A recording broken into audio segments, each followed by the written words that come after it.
OHE के बारे में हम लोग देख सकते हैं कि ओवरहेड इक्विपमेंट क्या होती है। कि जैसे मैंने बताया कि रेलवे ट्रैक के साथ जो ऊपर इक्विपमेंट होती है जो इलेक्ट्रिक इंजन को करंट कंटिन्यूस देती है उसको हम लोग ओवरहेड इक्विपमेंट बोलते हैं। ये डिफरेंट डिफरेंट असेंबली के बने होते हैं, जैसे उसमें बहुत से पार्ट लगे होते हैं। तो बेसिकली जो पार्ट का अरेंजमेंट होता है वो इस पॉइंट ऑफ व्यू से किया जाता है कि इसको खास रजिस्टर्ड पोजीशन में सस्पेंड रखा जा सके इलेक्ट्रिकल कंडक्टर को, और साथ में जब इसके थ्रू कोई लोको कोई इंजन जाए तो उसको बिना ट्रबल उसको बिना किसी दिक्कत के ट्रबल फ्री करंट कंटिन्यूअस दे। ठीक है।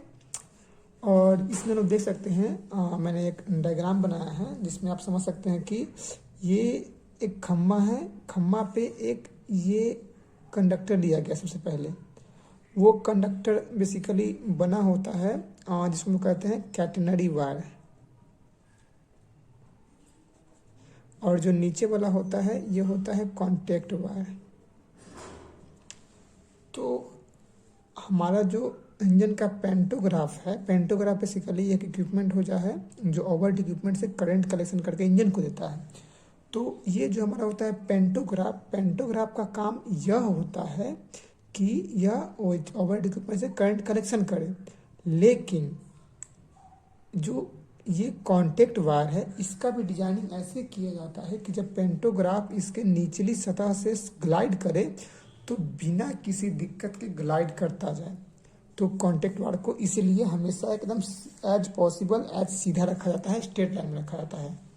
और इसको स्ट्रेट लाइन में रखने के लिए मदद ली जाती है ड्रॉपर की। जो ड्रॉपर वो होता है जो कैटेनरी वायर से ये कॉन्टैक्ट वायर को हैंगिंग पोजीशन में रखते हैं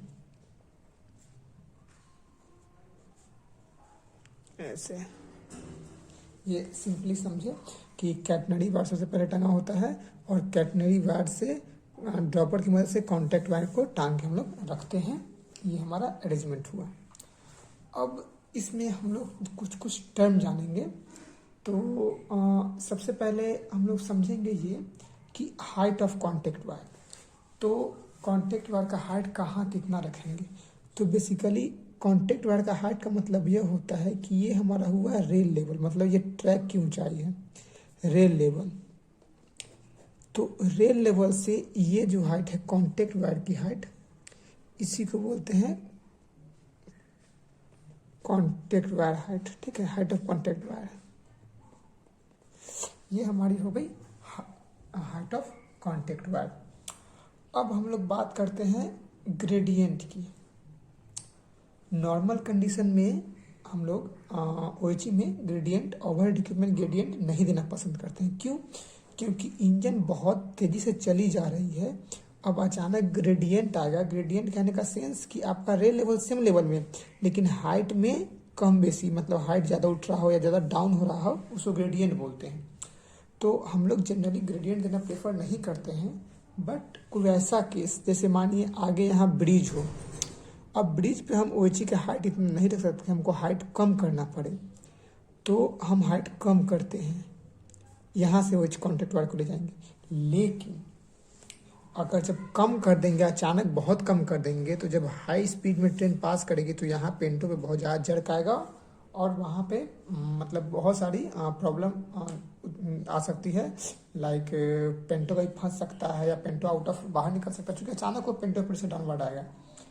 तो ऐसा किया जाता है कि इसका ग्रेडियंट एक लिमिट स्टेप में रखा जाता है। और मानिए यहाँ पे हाइट इतनी है तो इसको हम यहाँ से डाउन नहीं करेंगे, बहुत पहले से धीरे धीरे धीरे डाउन करते आएंगे ताकि बिना किसी दिक्कत के हाई स्पीड कंडीशन में भी ग्रेडियंट में भी हमारा इंजन पास कर जाए। तो बेसिकली जब कॉन्टैक्ट वायर के हाइट को चेंज किया जाता है तो वही से हमारा ग्रेडियंट का कॉन्सेप्ट आता है कि हाइट जब चेंज होता है तो ग्रेडियंट का कॉन्सेप्ट आता है हमारा। अब हम बात करते हैं इनकम्बरेंस की। तो बेसिकली जो इनकम्बरेंस होता है वो कॉन्टैक्ट वायर से कैटेनरी वायर के जो बीच की दूरी होती है उसे हम लोग बोलते हैं इनकम्बरेंस। ठीक है, ये जो दूरी है इसको बोलते हैं इनकम्बरेंस। ठीक है, तो बेसिकली जो कॉन्टैक्ट वार से कैटनरी वार की दूरी हुई उसको हम लोग इनकम्बरेंस का नाम देते हैं। और आगे हम लोग देख सकते हैं कि मैं इसका फिगर भी दिखा दूंगा आपको, इनकम्बरेंस का एक्चुअल फिगर, ताकि समझने में आसानी हो।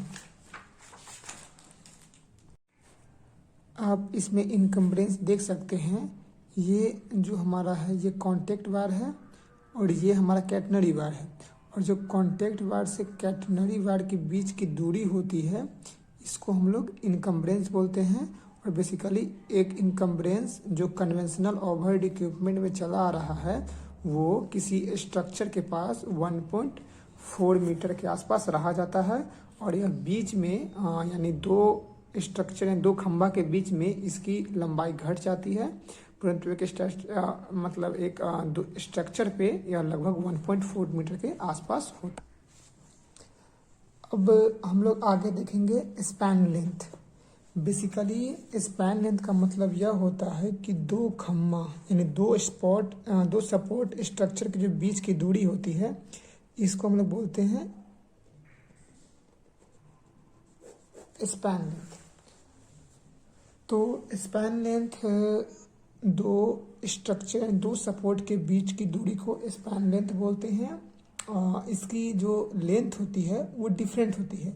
अब आप मान लो कि ये हमारा ट्रैक है, इस ट्रैक में कॉन्टैक्ट वायर को रखना है, इस तरीके से रखना है कॉन्टैक्ट वायर को ऐसे। तो यहाँ पे हमारे पास सपोर्ट स्ट्रक्चर देने के लिए दूरी काफ़ी है, लंबी दूरी रख सकते हैं, लेकिन एक कोई कर्व लाइन है। अब वहाँ पे कॉन्टैक्ट वायर को रखने के लिए एक छोटी दूरी होगी, क्योंकि अगर हम एक यहाँ पे और दूसरा यहाँ पे देंगे तो इस वाले पोर्शन पे कॉन्टैक्ट वायर बहुत ही आगे चला जाएगा या किसी में बहुत इधर आ जाएगा। तो इसलिए स्पैन लेंथ की लंबाई ट्रैक के स्ट्रक्चर पे डिपेंड करती है। और हमारा मेन पर्पस जो होता है वो यही रखा जाता है कि इंजन के चलने के दौरान में हमारा कॉन्टैक्ट वायर का जो पेंटोग्राफ से वो बाहर ना जाए। इसलिए बेसिकली इसे देखा जाता है कि स्पैन लेंथ की लंबाई लगभग 30 मीटर से लेकर के 67 मीटर के आसपास में रखा जाता है। और बेसिकली यह 4.5 मीटर के अंतर पे होता है। जैसे लाइक सबसे बड़ा स्पैन 72 मीटर का होता है और उससे घटते हुए आप आइए लगभग 4.5 मीटर, फिर 4.5 इससे मतलब नेक्स्ट हो जाएगा कम इससे 67.5, फिर उसमें 4.5 करें तो अप्रॉक्स 63 मीटर, फिर 4.5। इस तरीके से आप मतलब जो कन्वेंशनल स्ट्रक्चर में आता है, कन्वेंशनल जो ओवरहेड इक्विपमेंट है उसमें इस तरीके के ये स्पैन लेंथ की वैल्यू रखा जाता है। तो हमारा ये स्पैन लेंथ हो गया। और अब हम बात करते हैं ऑटो टेंशनिंग डिवाइस। देखिए बेसिकली ऑटो टेंशनिंग डिवाइस से क्या होता है, तो जब शुरू में ओएची था तो ओवरहेड इक्विपमेंट, तो उस समय स्पीड लिमिटेशन थी, तो उस समय नॉर्मल था। जैसे मानिए हमारा ये ओएची एक है सिंपल इस तरीके से, तो हम लोग इसको डायरेक्ट इसमें फिक्स कर देते थे, एंकरिंग करके फिक्स कर दिए करते थे, ऐसे एकदम फिक्स कर दिए और इस पर कॉन्टैक्ट वायर लगा हुआ है और इस पर चलती थी। लेकिन जैसे ही टेम्परेचर में वेरिएशन होता है, लाइक अगर गर्मी के दिन आता है तो टेम्परेचर बढ़ने पे कंडक्टर में चूँकि मेटल है तो थर्मल एक्सपेंशन होता था। अब थर्मल एक्सपेंशन होने की वजह से ये लंबाई बढ़ जाती थी। अब चूँकि लंबाई बढ़ने पे इसका एंकरिंग दोनों किनारा फिक्स है, तो इसलिए इसमें सैग आता था, इस तरीके से ऐसे सैग आता था। चूँकि इसकी भी लंबाई बढ़ी, इसकी भी बड़ी, इसमें सैग आता था जो हाई स्पीड को रिस्ट्रिक्ट करता था। चूँकि हाई सैग में हाई स्पीड चलाने पे बहुत सारे प्रॉब्लम क्रिएट होते थे। तो इस सैग को बचाने के लिए, टेम्परेचर वेरिएशन से आने वाली प्रॉब्लम को बचाने के लिए हमने एक डिवाइस लगाया जिसको बोलते हैं ऑटोमेटिक वेट टेंशन या एटीडी, ऑटोमेटिक टेंशनिंग डिवाइस।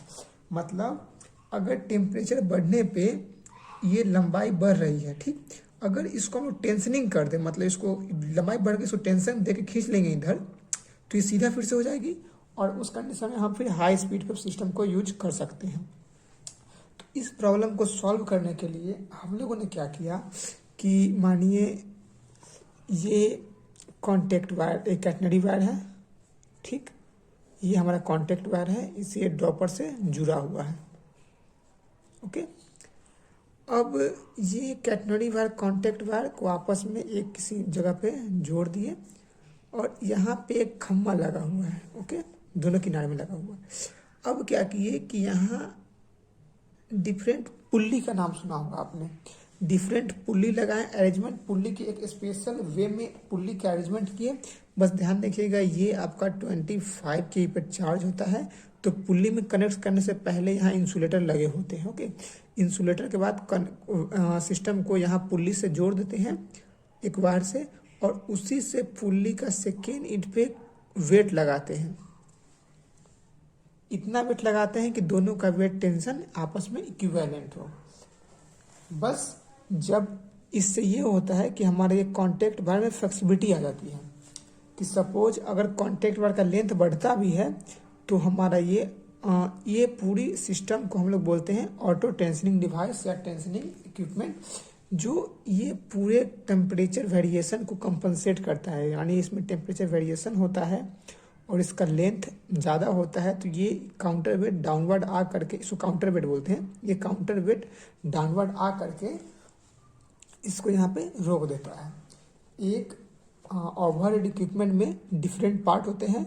आप मेजर ये समझिए, मैं फिगर दिखा दूंगा आपको, मेजर यह समझिए कि इसमें क्या होता है कि टेंशनिंग करने के लिए हम लोग क्या करते हैं कि पुल्ली की मदद से काउंटर वेट लगा देते हैं और जब काउंटर, यही अरेंजमेंट सेम इधर किनारे भी होगी, तो पुल्ली की मदद से काउंटर वेट लगा देते हैं। तो जब भी वायर में टेम्परेचर वेरिएशन के कारण उसमें लेंथ कम बेसी होंगे तो वो ये काउंटर वेट अपने ऊपर नीचे हो करके इसके टेंशन को मेंटेन करके इसको हमेशा स्ट्रेट वे में रखेगा।